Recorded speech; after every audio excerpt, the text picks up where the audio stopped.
The Pacific awoke motionless. The sun rose through veils of mist, reflecting on a perfect ring of coral. Inside that ring, Truk Lagoon, the jewel of the Japanese Empire, came to life amid routines of steel. Mechanics cleaned the decks, cooks lit their stoves, and sailors gazed at the horizon with the confidence of men who believed distance was their armor. They called this base the Gibraltar of the Pacific, and no one, absolutely no one, believed it could fall. For 2 years, Japan's high command had considered it untouchable. 1,000 kilometers of ocean separated it from the enemy. Its perimeter was guarded by reefs, anti-aircraft guns, and constant patrols. Carriers rested at the center of the atoll, wrapped in the mirage of power. It was more than a base, it was an illusion of eternity. But across the ocean, American intelligence had turned it into a living map. Every runway, every depot, every shadow beneath the water had been photographed and catalogued. And in February, that information stopped being numbers and became an order. Admiral Mark Mitcher assembled his carrier force, 9 giants of steel carrying 1,000 aircraft, ready to erase a coordinate from the map. The Americans called it Operation Hailstone. To them, it wasn't an attack, it was surgery. They would remove the enemy's logistical heart before advancing toward the Philippines. For the men who would sleep that night in Truk, it would be something simpler, the end of their world. On February 16th, the sky closed over the American fleet. Rain hammered the decks like liquid shrapnel, but beneath that noise, the machines worked without pause. Engines ignited, bombs secured, aircraft lined up by sections. There were no speeches, only the precise calm before collapse. At 4:30 a.m., every ship went dark. The decks remained in shadow, lit only by the blue flames of warming engines. Men spoke little. They knew this mission was different. It wasn't about gaining ground. It was about erasing a fortress. When radar screens marked the first echoes at 160 miles, the silence broke. Operators repeated a single word, contact, and the mechanical beast began to move. On the deck of the USS Essex, the first F-6F Hellcats roared as if the sea itself were breathing fire. One by one, the fighters took the air, followed by dive bombers and torpedo planes. Within minutes, the sky was filled with wings. From above, Truk looked like a paradise frozen in time. Palm trees, white beaches, ships aligned over turquoise water. But that calm lasted only seconds. At 7 a.m., the first wave of attack broke through the clouds. The Hellcats dove in formation, and hell began to take shape. The first bombs fell on the northern runways. Fireballs reached the tops of the palms. Hangars burst apart like matchboxes. Within minutes, the smoke grew so thick, the sun seemed to bleed over the lagoon. Japanese pilots tried to take off, but the American fighters were already waiting above. Dogfights lasted only seconds. Most Zeros never reached 1,000 meters. Chaos spread. Burning ships collided as they tried to flee the coral channels. Officers shouted orders through dead radios. Anti-aircraft batteries fired blindly, chasing sound instead of sight. The sea became a black mirror of oil and fire. Aboard the carriers, everything continued in sequence. Each attack was replaced by another. Bombers returned, refueled, and took off again without rest. War had ceased to be a duel between men. It had become a system one that fed on its own precision. For the first time in history, an entire base was destroyed without a single enemy ship entering the harbor. 40 Japanese vessels burned. More than 200 aircraft were shot down or exploded on the ground, and it all happened in less than an hour. At 8 a.m., the attack ended. Silence returned, thick, unreal. The waves lapped against charred hulls. On the bridge of the bunker hill, Mitchell watched the smoke rise for miles into the sky. No one celebrated. They knew they were witnessing the birth of a new era, war guided by information. Radar, coordination, synchrony. It wasn't luck, it was method. The Japanese Empire had trusted in steel. The United States had trusted in data. And that day, data had won. By nightfall, Truk Lagoon was a floating graveyard. The remains of carriers, destroyers, and transports lay on the seafloor, wrapped in a greenish glow. Survivors wandered among smouldering ruins, unable to understand how the sky had fallen upon them so fast. Since then, the divers who descend into those waters tell the same story. The ship's clocks remain stopped at 7:04 a.m., the exact moment the bombardment began, the moment the ocean decided to swallow an empire. While the sun was still rising over a calm Pacific, far from Truk, a swarm of aircraft carriers cut across the horizon. 9 giants, moving without visible escort, sliding under a blanket of radio silence. Each deck throbbed like a metallic artery. There were no marching sounds, no trumpets, only the restrained roar of engines and the hum of radar dishes turning like watchful eyes. The enemy had not yet seen them, but was already surrounded by an army of shadows. The force commanded by Admiral Mark Mitchell was not just a fleet, it was a system of precision. Aboard the Bunker Hill, operators marked exact headings for each squadron on chalkboards. Below deck, mechanics slept amid the smell of kerosene and hot paint, using their helmets as pillows. No one knew exactly what awaited them, but they all shared the same feeling, that this morning would mark a before and after in the history of war. Japan still believed distance was its shield. It trusted its cannons, its armor, the old idea that war was a visible duel. But that belief was about to die. The Americans would not strike with brute force, but with coordination, with the power to see before the enemy, to move through darkness like a single collective mind. On the night of February 16th, the radars detected faint echoes 200 miles away. Unescorted merchant ships heading toward Truk. They were the first lambs on the field of sacrifice. Mitchell ordered speed increased to 25 knots. The carriers cut through the fog with bows glowing like blades. The wind became a roar, and the men, gears in a machine that could no longer stop. In the hangars, pilots studied aerial photographs with grease pencils, memorizing coordinates like prayers before battle. At 4:30 in the morning, a silent order was transmitted by red lights between ships. No words, a single flash, and everything began. Engines came alive beneath damp tarps. Men took their positions. One by one, the aircraft rolled into place on deck. Hellcats and Avengers waited for the first ray of sunlight, knowing that when the sky brightened, it would already be too late for the enemy. On Japanese radar screens, nothing appeared, only a hiss of white noise, which technicians dismissed as interference. At 5 a.m., lookouts on the outer islets saw a flicker in the west. They thought it was lightning from distant storms. It wasn't. It was the reflection of 500 aircraft engines glowing over the sea. The enemy was already above them, and still had no idea. From the air, the American pilots looked down and saw the islands like teeth of coral circling a blue eye. Inside that eye, dozens of Japanese ships rested motionless. No smoke, no escort, a perfect target. One aviator later wrote, "It was like looking down on a sleeping city from the sky, knowing that the next time we saw it, it would no longer exist." The next few minutes were the threshold of a new era. It wasn't an attack yet, but the preparation for an invisible storm. The enemy didn't know it, but the war had already begun. Only now it was being fought on another plane, the plane of radar, coordinates, and synchrony.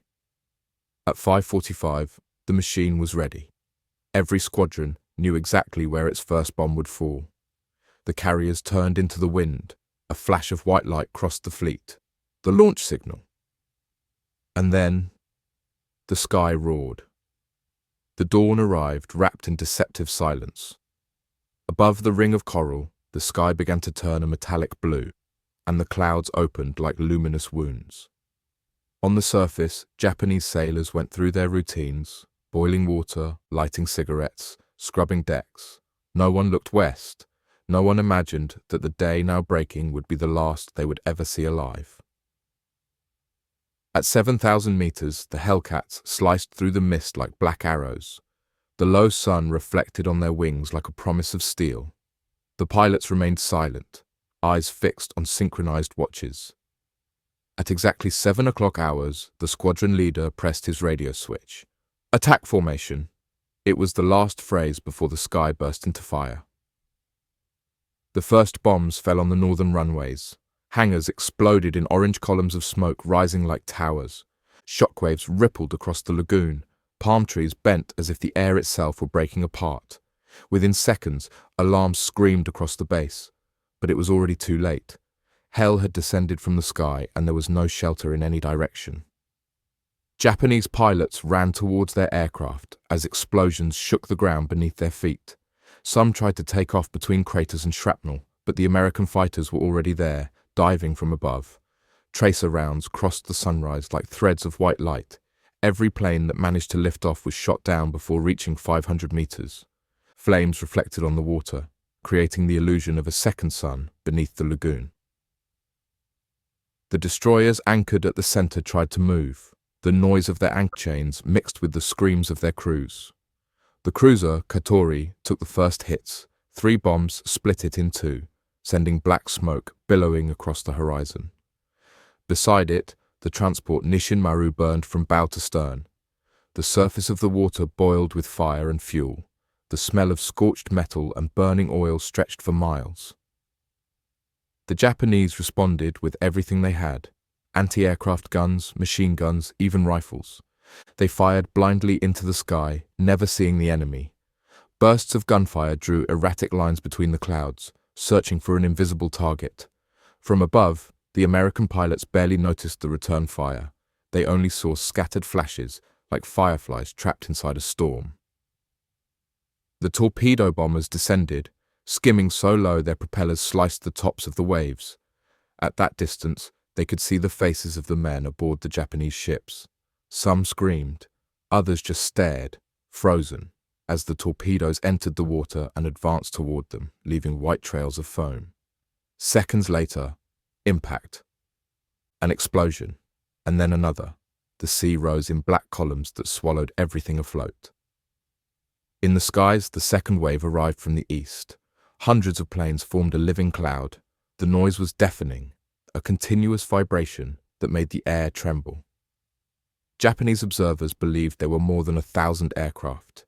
There were only 500, but they seemed infinite. At 7:30, the attack became a perfect mechanism. Every target was marked and executed with mathematical precision: runways, depots, towers, ships, communications. The reports from each squadron were reduced to a single word: neutralized. From the carriers, radar operators followed the progress, watching enemy blips vanish one by one, swallowed by emptiness. The surface of the sea turned into a shattered mirror. Columns of smoke blocked the sun, and the air became unbreathable. The heat was so intense it melted the paint on the aircraft fuselages. Some American planes returned covered in soot, their insignias burned away by flame, but losses were minimal. The enemy, on the other hand, had ceased to exist. At 8 o'clock sharp, the last squadron completed its dive. In less than 1 hour, the most feared Japanese base in the Pacific had ceased to function. The ships were sunken shadows, the runways, craters, the towers, ashes. From the sky, the pilots saw the lagoon transformed into a black wound upon the ocean, and as they turned back toward their carriers, one phrase began to echo among them. This wasn't a battle, it was an execution. The noise stopped.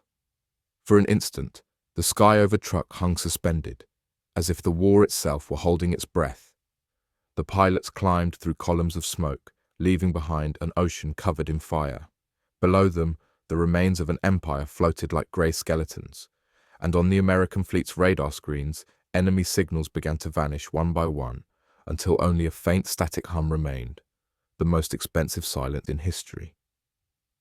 But that silence was no rest. It was the sound of a new kind of war being born. For the first time, battle no longer depended on human eyes or a commander's instinct. It depended on synchrony. Each squadron had moved as part of a greater organism, where information was its blood and orders were electric impulses. Man still gave the commands, but the machine had already learned the rhythm of death. Aboard the Bunker Hill, Radar operators stared at green screens peppered with echoes. They turned them into coordinates and those coordinates into destruction. As the waves returned, they drew a real-time map of the enemy's end. It was a faceless war. Targets died before anyone ever saw them. Technology had replaced intuition. Calculation had replaced courage. The carriers worked as one body. One launched, another received, another rearmed. Every bomb dropped was replaced within minutes. The cycle of destruction had become industrial. It was no longer about strength or honor. It was about efficiency. Orders flowed from the bridge to the hangars with the precision of an assembly line. War had become a process. Below deck, mechanics worked without lifting their eyes. Pilots returning with barely a drop of fuel had no time to rest, only to refuel, rearm, and fly again. The smell of kerosene, oil, and hot metal filled everything. The sea around the fleet was dotted with dark stains, the remains of planes that hadn't made it back, but no one counted them. There was no time. The clock kept running. From above, American observers described what they saw as a choreography of the end. Japanese ships burned in a pattern so precise it seemed designed by an architect. Explosions followed each other in perfect rhythm, seconds apart. It wasn't chance, it was human programming applied to war. Every impact matched a prior calculation. Every second, an equation solved before dawn. In the Japanese command bunker, Admiral Kakuta Akiyama realized he was witnessing something he could not stop. His defenses had been built for duels of courage and cannon fire. But now, he faced an enemy that fought with algorithms. "This is no longer a war between men," he wrote in his final message. "We cannot fight what we cannot see." Minutes later, his bunker vanished beneath a half-ton bomb. By midday, the lagoon was an oven. The heat warped the air and the smoke rose 10,000 meters high. The last ships tried to flee between the islands, but radar found them even through the clouds. Anti-aircraft guns fell silent. Communications cut off. The sea covered in oil and fragments. In less than an hour, a base that had taken years to build was dismantled by an operation that lasted the length of a sunrise. Aboard the Bunker Hill, Admiral Mitchell did not celebrate. He stared at the smoke-choked horizon and understood what had happened. It wasn't just a victory, it was a demonstration. Power no longer lay in weapons, but in how they were used. War had become science and science, a new kind of instinct. In the official reports, the operation was reduced to numbers. 40 ships sunk, more than 270 aircraft destroyed, 4 airfields neutralized. But numbers told only part of the truth. The truth was that on that day, humanity had built something deadlier than any bomber system, capable of deciding the fate of a nation in less than 40 minutes. When the last plane vanished beyond the horizon, the Pacific seemed calm again. But that calm was a lie. Beneath the surface, the water boiled with fire, metal, and silence. Smoke spread like a veil across the lagoon. The stench of burned oil covered miles of sea. The birds were gone. Only debris remained. Capsized hulls, life vests, fragments of bodies. Everything that had once been imperial pride was now dissolving slowly under the noon sun. The islands surrounding the lagoon were burning. The trees were black skeletons. The air was so hot the horizon shimmered. A few Japanese survivors tried to swim through the wreckage, but the water was coated with an oily film that ignited at the touch. The sea had become a field of liquid fire. From the air, American observers described the scene as a storm frozen in time. It was the image of the end. At 2 p.m, Admiral Mitchell stood on the bridge of the Bunker Hill. Around him, men worked in silence, cleaning decks and counting the aircraft that had returned. No one smiled, no one celebrated. They had won, but the feeling wasn't victory. It was emptiness. Before them, smoke climbed 20,000 feet high, forming pillars that seemed to touch the sky. And behind that smoke, the Japanese Empire had just lost its heart. Enemy transmissions went silent, one by one. The radio operators at Pearl Harbor noticed it first. Every minute, Fewer signals, fewer words, less noise. Until there was nothing left, a perfect void, the kind of silence only total annihilation leaves behind. By sunset, the pilots rested on the decks, watching the smoke fade into the dusk. Their faces were covered in soot and salt. No one spoke. One of them would later write in his diary, "The sea looked like an open grave, and we were its gravediggers." That sentence became the summary of it all. They hadn't destroyed a base, they had buried an era. Truk, once called the Gibraltar of the Pacific, had ceased to exist in less than a day. Its ports were ruins, its airfields craters, and its fleet a submerged cemetery. For the first time in history, a naval power had been dismantled without a single enemy ship entering combat. It had all happened from the air, from distance, with mathematical precision. The world had just witnessed the birth of a new kind of war. In the years that followed, divers and explorers would return to Truk. They found intact hulls, rusted weapons, and officers' watches all stopped at the same time. 7:04 in the morning, the hour the attack began, the hour the ocean swallowed an empire. Today, those remains rest in darkness, covered in coral and silence, as if the sea itself kept the memory of what was once a warning written in steel. Because on that February 17th, 1944, the world understood something it would never forget. That information could be deadlier than gunpowder. That order and synchrony could destroy faster than courage or fear. And that beneath the roar of engines, a new age had been ignited, an age where machines would think, and men would merely follow their rhythm. The sea grew calm, the smoke dispersed, and the Pacific, once again, returned to its usual silence. But beneath that silence, more than the remains of a fleet lay asleep.